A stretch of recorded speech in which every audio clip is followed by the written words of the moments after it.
আপনি যদি কানাডায় নতুন আসেন বা অনেকদিন ধরে আছেন এবং সার্ভাইভাল জবের কথা চিন্তা করছেন, অনেকে বলে অড জব, তাহলে এই ভিডিওটা আপনার জন্য।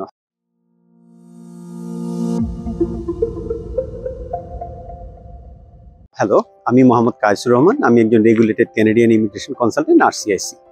আপনারা যারা আমার চ্যানেলে নতুন, অবশ্যই চ্যানেলটাকে সাবস্ক্রাইব করে রাখুন, সেই সাথে লাইক আর শেয়ার দিতে ভুলবেন না। আর যারা অলরেডি সাবস্ক্রাইব করেছেন, আপনাদেরকে জানাচ্ছি অসংখ্য ধন্যবাদ। যাই হোক, আজকে টপিক যেটা নিয়ে কথা বলছিলাম, যে আপনার যদি সার্ভাইভাল জব হিসেবে চিন্তা করেন, তাহলে patient seater could be one of the jobs যেটা আপনি কনসিডার করতে পারেন।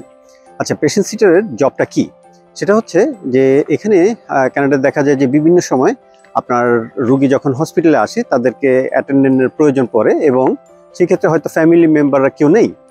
আপনি সেই ক্ষেত্রে ওই গ্যাপটা ফিল আপ করতে পারেন। অর্থাৎ আপনি এখানে পেশেন্টের সাথে সময় কাটাতে পারেন এবং সেই সময়ের জন্য আপনাকে পে করা হচ্ছে, সেটাকেই পেশেন্ট সিটার বলছে।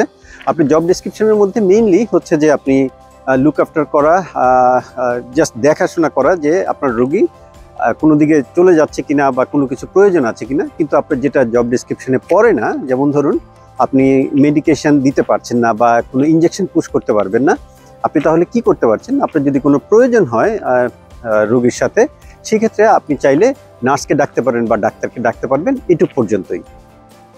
এই জবটার কেন আমি রেকমেন্ড করছি পার্টিকুলারলি, কারণটা হচ্ছে যারা নতুন আসেন বা অনেকদিন ধরে এখানে আছেন বা যারা বয়স্ক আছেন, ইভেন যারা ডিজেবলও আছেন, তারা কিন্তু এই জবটা ইজিলি করতে পারছেন, নাম্বার ওয়ান। নাম্বার টু হচ্ছে এই জবটা আপনি যে কোনো সময় ফ্লেক্সিবল টাইম আছে। দ্যাট মিনস যেহেতু হসপিটালে নর্মালি 2টা বা 3টা শিফট থাকে, 12 ঘন্টার বা 8 ঘন্টার করে, যাই হোক কোনো একটা শিফটে আপনি কিন্তু এখানে এসে কাজ করতে পারছেন।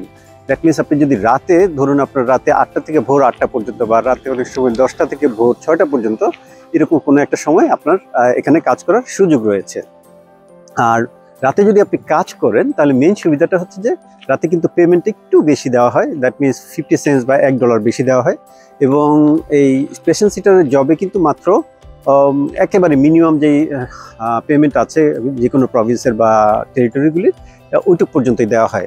সো আপনি কিন্তু খুব বেশি ইনকাম করতে পারছেন না, কিন্তু সুবিধা যেটা সেটা হচ্ছে আপনার উপর খুব বেশি প্রেশার থাকছে না এই কাজে, এবং আপনার ফ্লেক্সিবল টাইম পাচ্ছেন। অর্থাৎ আপনি শিফটিংয়ের টাইম পাচ্ছেন, সেটা সকাল হতে পারে, বিকাল হতে পারে বা রাত হতে পারে।